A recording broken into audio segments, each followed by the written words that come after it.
저는 서울에서 살고 있는 한 여자입니다. 귀가 심심할 때 이곳 사연을 종종 듣곤 하는데 저도 용기를 내서 사연을 제보해보고 싶다는 생각이 들었네요. 다른 사람의 사연을 들으며 위로가 될 때가 있어서 저도 누군가에게 위로가 돼주고 싶었습니다. 저는 어릴 때부터 못생긴 여자라고 놀림을 많이 받았어요. 미의 기준은 날씬하고 얼굴 작고 하얗고 눈이 커야 하죠. 저는 완벽하게 정반대의 조건을 가지고 있었습니다. 뚱뚱하고 키 작고 얼굴도 큰 바위처럼 아주 컸고요. 피부는 어디 그을린 사람처럼 새까맸어요. 눈은 단추구멍보다 더 작았고요.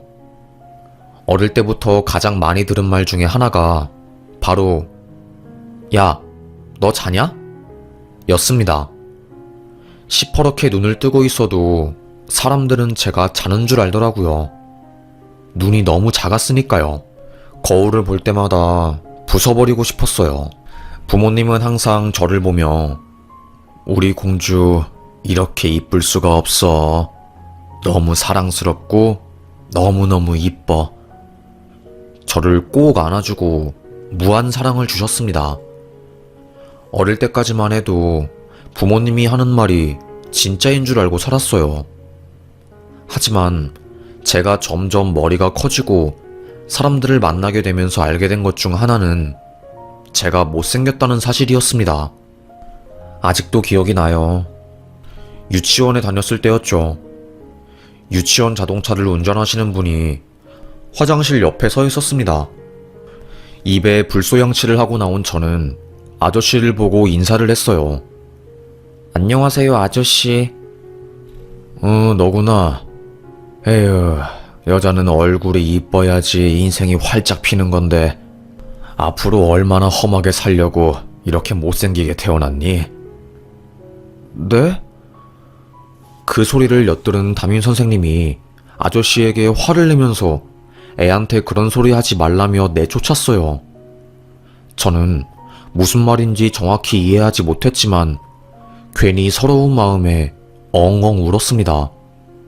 집에 가서 엄마에게 엄마, 나 못생겼어? 그렇게 못생겼냐고. 날 왜 이렇게 낳은 거야? 나는 왜 이렇게 살아야 해? 울부짖으며 눈물을 흘렸습니다. 엄마도 깜짝 놀라서 저를 꼭 안아주며 위로해 주었어요. 못생기지 않았다면서요. 거울 속에 저는 괴물이었는데 부모님은 자꾸 이쁘다고 하니까 괜히 반항심이 생기더라고요. 저는 사춘기도 일찍 왔죠. 매일 집에서 울고 불고 방을 어지럽히고 학교에서는 적응하지 못하는 날들이 많아져 갔습니다. 그런 시간들이 쌓이니까 저는 제 자신과 더더욱 멀어져 갔어요. 학교에 가면 애들은 야, 니 며칠 동안 안 씻은 거냐? 피부가 왜 이렇게 까매? 무슨 초코파이도 아니고. 우리 엄마가 그러는데 너 정도 까만 거면 때를 안 밀어서 그런 거래. 때 좀 밀어봐. 처음에는 가만히 있었어요. 하지만 그 이야기를 가만히 듣고만 있으니까 미칠 것 같더라고요. 책상을 뒤엎고 남자애들을 마구 팼습니다. 그것도 초등학생이라서 가능했던 이야기죠. 남자애들은 그날 이후부터 저를 상대하지 않았고 여자애들도 절 없는 사람 취급했어요. 담임 선생님도 저를 문제아 취급했지요. 어머님, 따님분께서 폭력적인 성향이 있는 것 같아요. 아무래도 다른 학부모님들에게 항의 전화가 와서 주의를 달라고 부탁하는 요청사항이 있으셔서 부득이하게 말씀드려요. 내가 그냥 우리 딸 위해서 조용히 넘어가려고 했는데 이번 일은 그 아이들이 잘못한 거 아닙니까? 여자의 얼굴 가지고 놀리고 한두 번도 아니고 맨날 스트레스를 주는데 어떤 애가 그걸 가만히 참고 있어요? 저는요, 제 딸한테 잘했다고 할 겁니다. 선생님도 교육자시면 어떤 게 맞는 행동인지 스스로 판단해서 행동하세요. 그 다음날 엄마는 저에게 외국을 가서 살자고 말했어요. 한국이라는 나라는 외모지상주의가 엄청 심한 곳이고 이곳에서 계속 살면 살수록 제가 망가져갈 거란 것을 알고 계셨던 거죠. 엄마와 아빠를 따라서 캐나다로 갔습니다. 그곳은 다양한 인종들이 모여 사는 곳이었어요. 처음으로 제 피부색 가지고 놀림을 받지 않았고 뚱뚱하다고 손가락질 당하지도 않았어요. 그냥 저를 있는 그대로 바라봐주고 따뜻하게 품어주는 나라였습니다. 물론 동양인이라고 인종차별을 당할 때도 있지만 제가 한국에서 겪었던 것에 비하면 정말 아무것도 아니었죠. 그래서 저는 한국을 떠나 캐나다에서 오랫동안 살았어요. 대학을 캐나다로 왔으니까요. 20대 초중반을 캐나다에서 보낸 저는 작은 회사에 취업하게 되었습니다. 저를 놀리는 사람은 거의 없었지만 문제는 마음속에 자리한 외로움이었어요. 못생긴 여자로 산다는 것은 곧 외로운 삶을 산다는 것과 마찬가지였거든요. 저는 못생긴 것뿐만이 아니라 옷도 못 입고 몸도 안 좋아서 남자들이 좋아해 줄 만한 구석이 한 부분도 없었습니다. 내가 너무나도 사랑하는 남자는 내 곁에 있는 것조차 불쾌해하니까 점점 위축되더라고요. 그래, 혼자 태어났으니까 인생 사는 것도 혼자 살아내야지. 이게 내 운명인 것을 어쩌겠어. 자기 최면을 걸었던 것 같아요. 그러다가 엄마가 암에 걸리셨다는 것을 알게 되었습니다. 치료를 위해서 한국에 간 저는 엄마 간병하느라 20대를 몽땅 써버렸어요. 내 목숨을 주고서라도 악마에게 내 모든 것을 팔아서라도 지키고 싶은 존재는 엄마였습니다. 캐나다에 있을 때 아빠와 엄마가 이혼을 하게 된 이후로 저의 유일한 가족은 엄마였거든요. 24시간 붙어있는 모녀로 병원에서 유명했어요. 오죽하면 의사선생님도 따님분이 이 정도 지극정성이면 우리 어머님께서 꼭 병마랑 싸워서 이겨야 할 텐데요. 그쵸? 그러게요. 우리 이쁜 딸내미를 두고 어떻게 떠날 수 있을까요? 제가 힘을 내야지요. 실제로 엄마의 암세포는 점점 줄어들고 있었고 병원에서는 통원치료 권유도 할 정도였어요. 워낙에 병원 생활을 답답해하는 엄마는 저에게 퇴원하고 집에서 왔다 갔다 하면서 치료받고 싶어 부탁을 했습니다. 저는 아무래도 집보다는 병원이 위생적이고 의료진들의 관리를 받을 수 있을 것 같아서 입원을 계속하기를 바랐지만 엄마는 그렇지 않았습니다. 그래서 결국 퇴원을 하고 저희는 조심스럽게 여행을 떠났어요. 제주도였죠. 유채꽃밭을 본 엄마는 눈에 눈물이 그렁그렁했습니다. 엄마는 우리 딸이랑 이렇게 아름다운 유채꽃밭을 볼 수 있어서 너무 행복해. 정말 너무너무 감사해. 엄마, 앞으로 내가 이쁘고 좋은 곳 많이 모시고 다닐 테니까 제발 건강해줘. 엄마와 함께 보낸 제주도 여행은 그야말로 꿈 같았어요. 하지만 문제는 서울에 와서였습니다. 엄마의 건강 상태가 급격하게 나빠졌어요.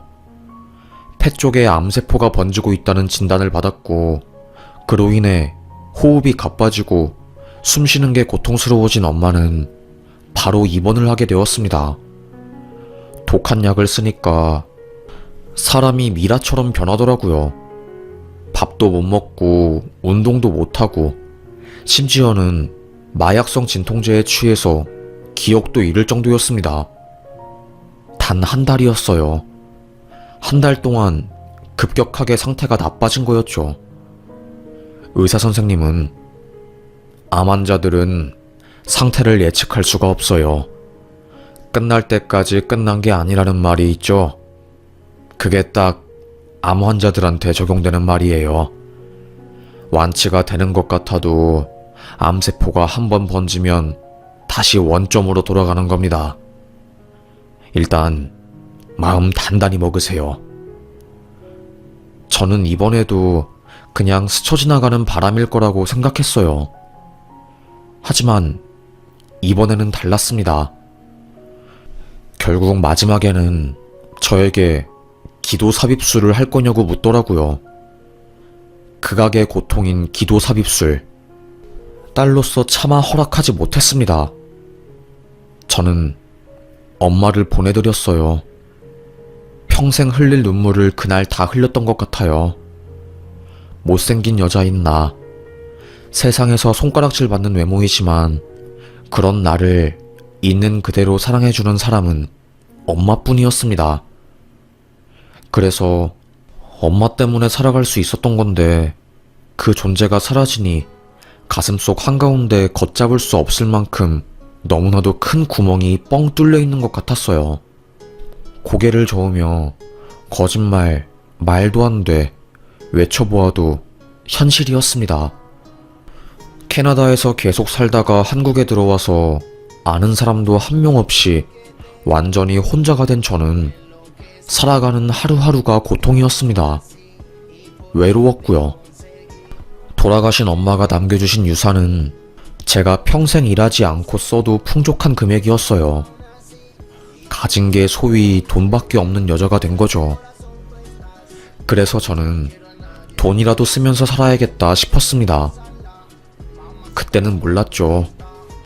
여자가 돈 쓰고 다니면 이상한 남자들이 들러붙는다는 것을요.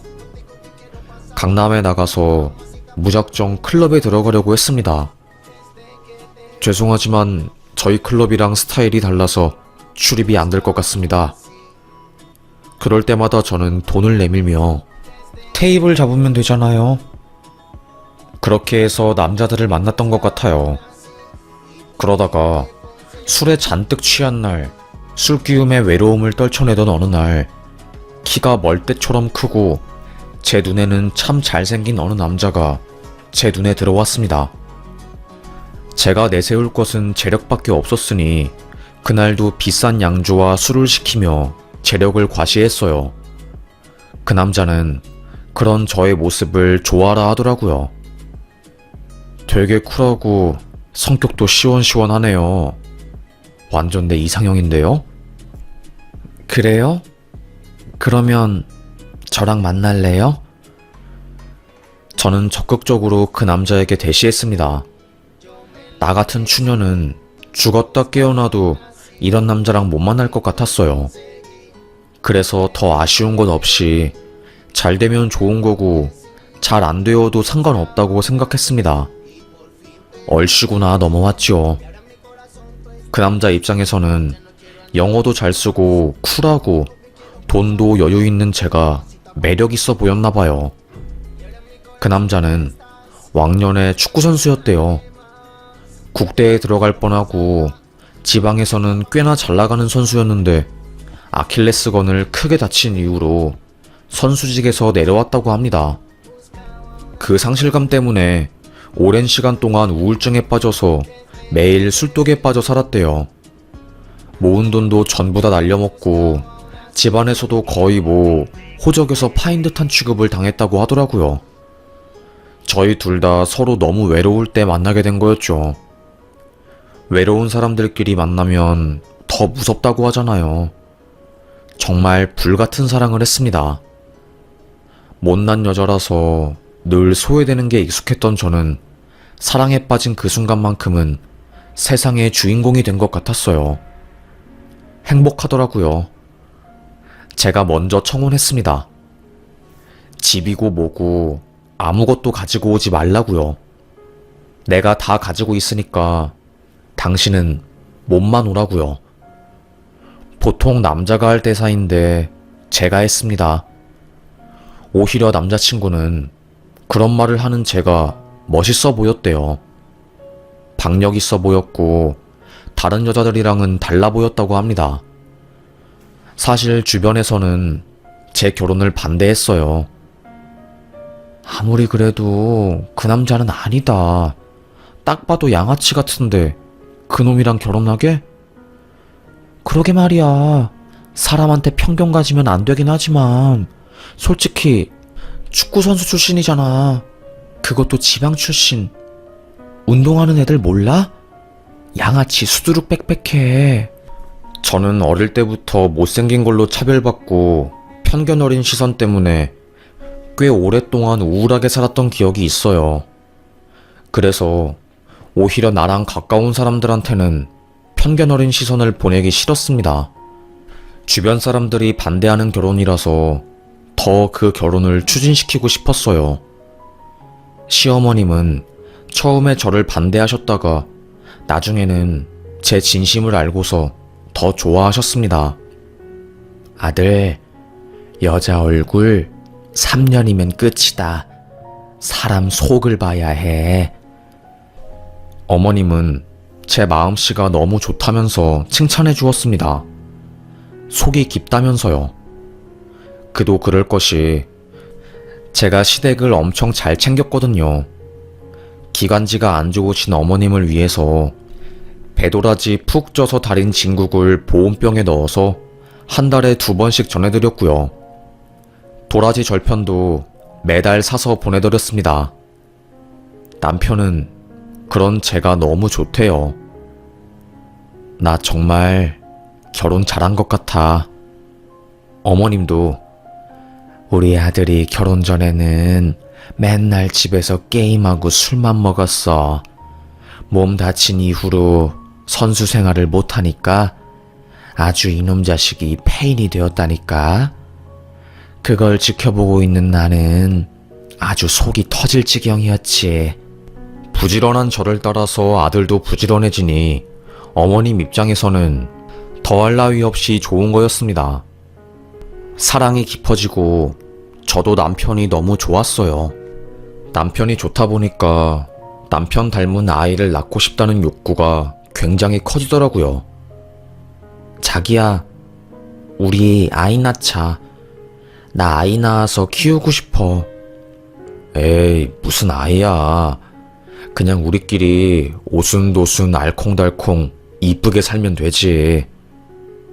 남편은 다른 집 아이를 보는 것과 내가 직접 키우는 것은 천지 차이라면서 아이 낳는 것을 반대했어요. 아니, 되려 싫어했지요. 지금이 좋다면서요. 고집이 너무나도 센 그 사람을 이기는 것은 불가능해 보였기 때문에 저는 2번째 방법을 썼습니다. 피임을 하지 않는 거였어요. 남편에게는 나 오늘 피임약 먹었어. 괜찮아. 거짓말을 했죠. 하지만 그래도 자연 임신은 힘들었습니다. 산부인과에 저 혼자 가서 검진을 받아봐도 저에게는 문제가 없다는 대답만 들을 수 있었고요. 남편과 함께 병원에 가고 싶은데 설득하는 게 쉽지 않았습니다. 저도 임신에 대한 미련을 버리고 마음 편하게 살았어요. 그냥 임신이 되면 좋은 거고 안 되면 안 되는 대로 행복하게 살면 되지 라는 생각이었습니다. 어느 순간부터 한국에 있는 친구들이 저에게 묻더라고요. 너네 부부는 결혼한 지 꽤 된 것 같은데 애기를 안 가지네? 네 남편 인물 좋잖아. 이세도 이쁘겠지. 걱정하지 말고 도전해봐. 제 속을 모르는 친구들은 아무것도 모르고 제 속만 벅벅 긁어놓았습니다. 자꾸 머릿속에 친구들의 말이 맴돌더라고요. 고민 끝에 다시 한번 남편에게 이야기를 꺼내보았어요. 아니, 요 며칠 전에 캐나다에서 만났던 친구들을 한국에서 다시 봤거든. 나한테 자꾸 물어보는 거야. 아기 언제 가질 거냐고. 남편은 아무 말도 하지 않았습니다. 저는 다시 이야기를 꺼냈어요. 나도 사실 아기 가지는 거에 대해서 크게 집착은 안 하는데 괜히 신경이 쓰이더라고. 친구들이 아기는 꼭 가져야 한다고 말하니까 괜히 조급하고 그러네. 여보, 이참에 우리 시험관 해볼까? 내가 말했지. 싫다고. 애 키우는 게 장난도 아니고 대체 당신은 어떤 친구들을 만나고 다니는 거야? 이상한 말만 듣고 다녀 진짜. 제가 그 이야기를 꺼낸 그날 이후부터 남편은 저에게 엄청난 집착을 하기 시작했어요. 친구들을 만나고 오겠다고 하면 친구들 전화번호 뭐야? 아, 무슨 전화번호를 달래? 내가 애도 아니고 진짜. 그러지 마. 아니, 걱정되어서 그런 거지. 뭐냐고. 전화 안 할 거고 그냥 기록만 해놓는다고. 거의 의처증 수준이었어요. 1시간 이내로 연락이 안 오면 엄청나게 불안해하더라고요. 그런데 솔직히 말하면 그 관심이 좋았어요. 저는 못생겼다는 이유로 늘 사람들에게 무시당했고 관심받게 대상이었는데 사랑을 빙자한 집착을 받으니 기분이 좋더라고요. 집착과 사랑을 구별하지 못하는 거였죠. 하여튼 간에 집착 속에서 허우적대며 살고 있을 때였습니다. 생리를 안 하더라고요. 원래 생리 주기가 일정한 편이었기 때문에 기분이 쎄했습니다. 설마 임신은 아니겠지? 친구들에게 생리 늦춰진 이야기를 하니까 깜짝 놀라며 야, 임신 테스트기 해봤어? 아니, 설마 임신이겠어? 그렇게 노력해도 안 됐는데? 혹시 몰라. 일단 해봐. 약국에서 2,000원이면 살 수 있어. 등 떠밀듯이 임신 테스트기를 해보라는 친구들의 말에 저는 용기를 내서 테스트를 해보았어요. 약사님, 여기 테스트기 하나 계산이요.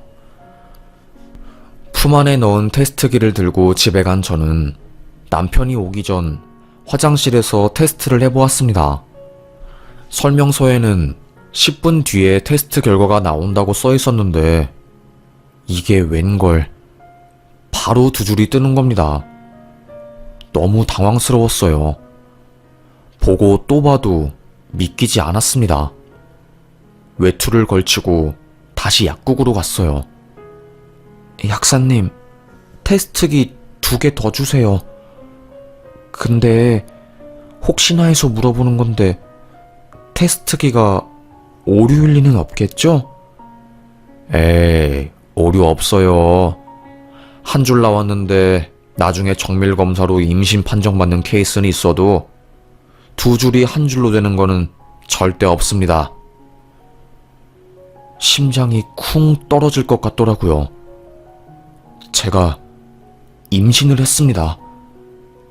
피임약 먹었다고 거짓말치고 남편의 아이를 가지려고 별의별 짓을 다 해봤던 제가 임신을 하게 된 거였어요. 이 말을 어떻게 꺼내야 할지 몰랐습니다. 사실 남편은 안 좋아할 것 같았거든요. 친구들한테도 말하고 캐나다에 있는 홈스테이 가족들한테도 말했지만 남편한테는 차마 못 말하겠더라고요. 그래서 저는 남편 말고 시어머님에게 이 소식을 먼저 전했습니다. 어머, 정말이니? 세상에, 어떻게 이런 소식을 가지고 오니? 너무 고생했다. 정말 축하한다. 어머님은 환하게 웃으면서 저에게 축하를 해주었어요. 기쁜 마음을 머금고 집에 들어갔습니다. 그런데 문을 열자마자 남편이 제 뺨을 때리더군요. 너무 놀란 저는 당신 뭐 하는 짓이야? 나 혼몸 아니야. 왜 날 때려? 나 당신 아이 임신했다고. 왜 때리는 거야? 어머님한테 아직 못 들었어? 더러운 년. 방금 엄마한테 전화 받았다. 너 도대체 어떤 놈이랑 뒹굴고 다니는 거냐? 미쳤냐? 남편은 저를 불륜녀로 몰고 가는 겁니다. 영문도 모른 채 저는 남편한테 얻어맞았어요. 축구선수 출신인 남편의 장단지 힘은 보통 남자들보다 더 강했습니다.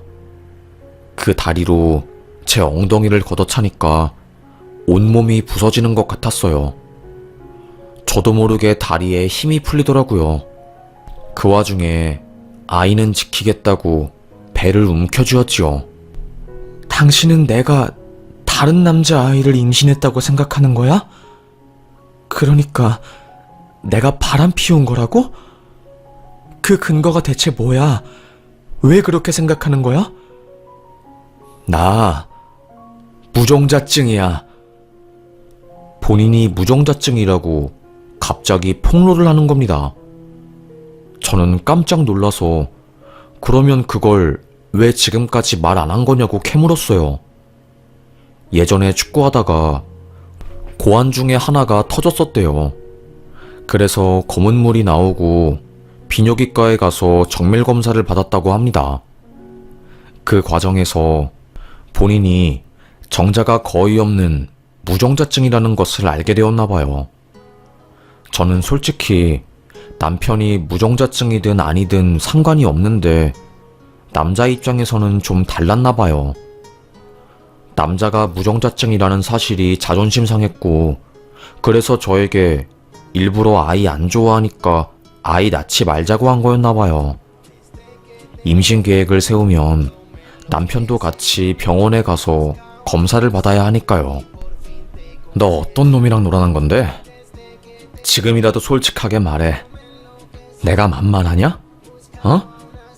내가 몸 다쳐서 더 이상 선수 생활 못하고 집에서 백수로 있으니까 만만해? 자격지심이 어마어마한 놈이었습니다. 생활비의 대부분이 저에게서 나오는 것이니 은근히 그게 신경 쓰였나 봐요. 남자가 남자 노릇을 못하니까 자격지심이 있었던 거죠. 뺨 맞은 저는 어안이 벙벙했습니다. 맹세코, 목숨 걸고 나 불륜한 적 없어. 제발 믿어줘. 애원하듯이 말을 해봤지만 그놈은 저를 믿지 않았어요. 저도 이미 그놈에게 정이 떨어진 상태라서 이혼을 결심했습니다. 소식을 듣고 달려온 시모가 이게 대체 무슨 일이냐고 자초지종을 물었어요. 제가 아무리 솔직하게 모든 이야기를 해도 역시 팔은 안으로 굽더라고요. 시모마저도 저를 의심했습니다. 매달 제가 용돈부터 시작해서 도라지청까지 지극정성으로 챙겼는데 역시 피는 물보다 진하더라고요. 혼자서 서초동에 가서 변호사 사무실을 찾아가고 이혼 계획을 세웠네요. 끝까지 남편놈은 이혼 소송하면서 친자가 아닌 아이를 아내가 임신했기 때문에 이혼하는 거라고 귀책 사유를 저에게 떠밀었습니다. 1년 뒤 아이가 태어났어요. 이혼 소송은 여전히 진행 중이었고요. 태어난 아이는 축하받기도 전에 유전자 검사를 하게 되었네요. 아가야, 엄마가 미안해. 이런 상황을 만들게 되어서 너무너무 미안해. 펑펑펑 눈물만 흘렸습니다.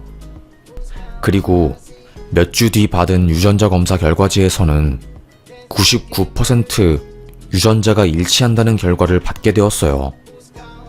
시모부터 시작해서 남편놈은 저에게 아무 말도 못하더라고요. 꿀먹은 벙어리처럼 입을 꾹 닫았습니다. 큰 소리 떵떵 칠 때는 언제고 정확한 증거가 나오니까 아무 말 못하는 그 모습이 어찌나 웃기던지요. 양육권도 제가 가지고 왔습니다. 남편한테 맞아서 생긴 멍으로 인해서 저는 전치 3주 진단을 받았어요. 진단서 가지고 폭행 관련 소송도 넣었고요. 벌금도 나왔고 형사소송 판결이 끝나자마자 바로 민사로 갔습니다. 전 남편은 저에게 진짜 너 끈질기다. 내가 미쳤지. 네 같은 여자가 뭐가 좋다고 집착했는지. 니처럼 추녀는 나 아니면 아마 남자 못 만날 거다. 넌 나한테 고마워해야 해. 내가 네 첫 남자였으니까. 불쌍한 년. 끝까지 제 욕을 했습니다. 속에서 부글부글 끓어올랐지만 욕하면 똑같은 사람이 될 것 같아서 가만히 있었어요. 나를 사랑한 줄 알았던 전 남편도 결국 내가 아닌 돈을 사랑했던 거였던 것을 깨달은 저는 꽤나 우울했습니다. 나도 사랑할 수 있을 줄 알았는데 그게 아니어서요. 하지만 우울증도 잠시였어요. 저는 아이를 키우느라 정신없이 시간을 보냈습니다. 아기를 키우다 보니까 안 보이는 것들이 보이기 시작했어요. 엄마가 저를 왜 그렇게 사랑했는지 알 것 같더라고요. 얼굴이 못생기고 이쁘고를 떠나서 그냥 한 생명은 생명이라는 그 이유 하나만으로 충분히 사랑받을 만한 가치가 있는 거였어요. 그래서 엄마가 나한테 그렇게 이쁘다고 칭찬을 해준 거였구나. 그냥 바라만 봐도 좋은 존재니까 나를 사랑해준 거구나. 난 그것도 모르고 오랜 시간 동안 내 자신을 미워했네. 아이 낳기 전까지만 해도 저는 제가 어른인 줄 알았어요. 하지만 어른이 아니었습니다. 아이를 낳고 난 뒤 육아를 하면서 정말 많은 것들을 깨달았고 그 과정에서 저라는 사람을 인정하고 비로소 사랑할 수 있게 되었어요. 늘 남들 눈치 보느라 마음이 편하지 못했고 얼굴 콤플렉스 때문에 화장을 안 하면 집 밖에 나갈 수 없었던 저는 엄마가 된 이후로 180도 변했습니다. 제 자신을 사랑하게 된 거였어요. 제가 저를 사랑하니까 주변에 좋은 사람들이 모이더라고요.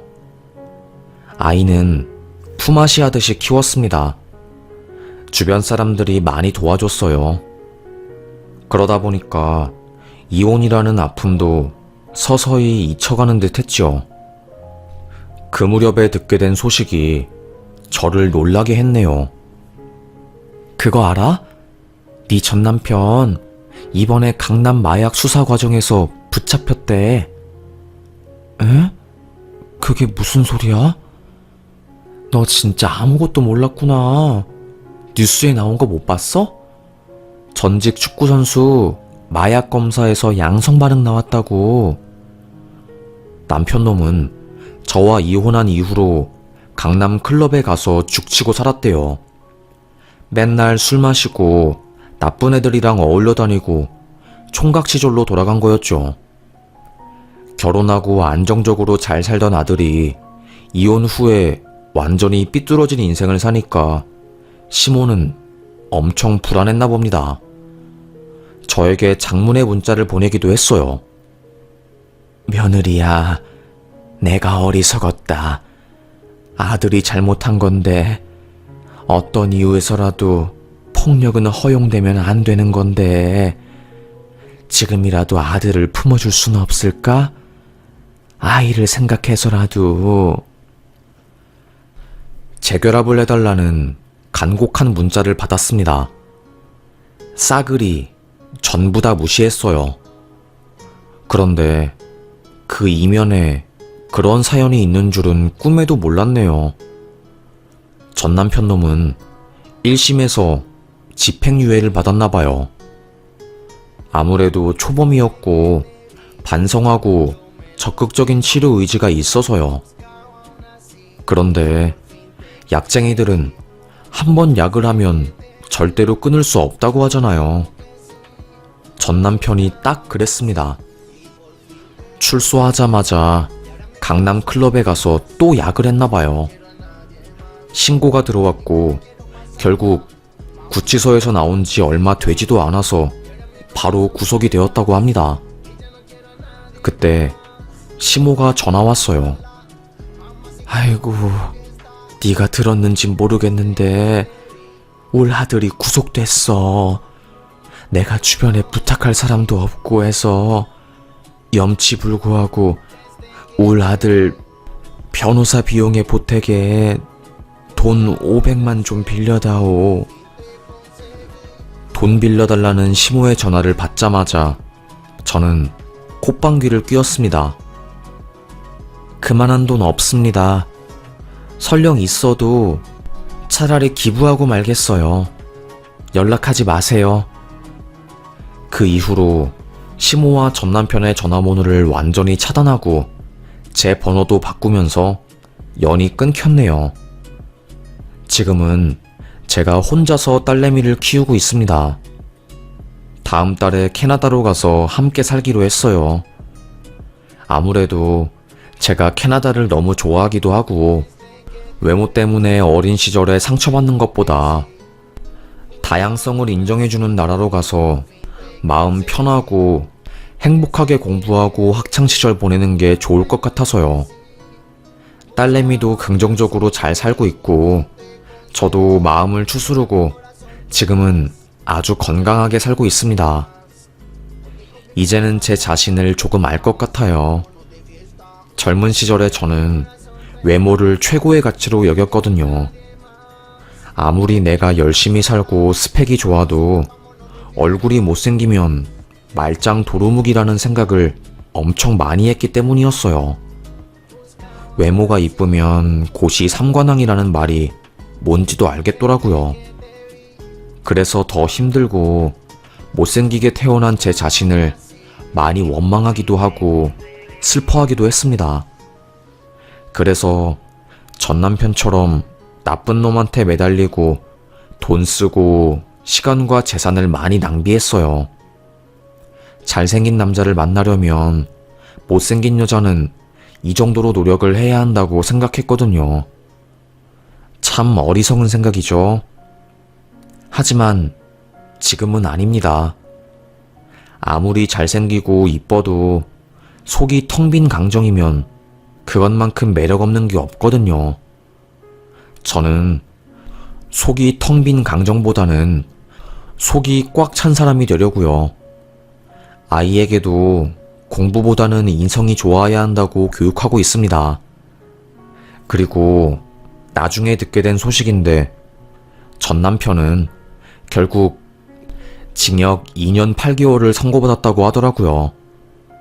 재범이었고 판결 끝난 지 얼마 안 되었을 때 또다시 약에 손을 댄 거라서 거의 가중처벌을 받았다고 합니다. 그곳에서의 생활은 거의 폐인 수준이었대요.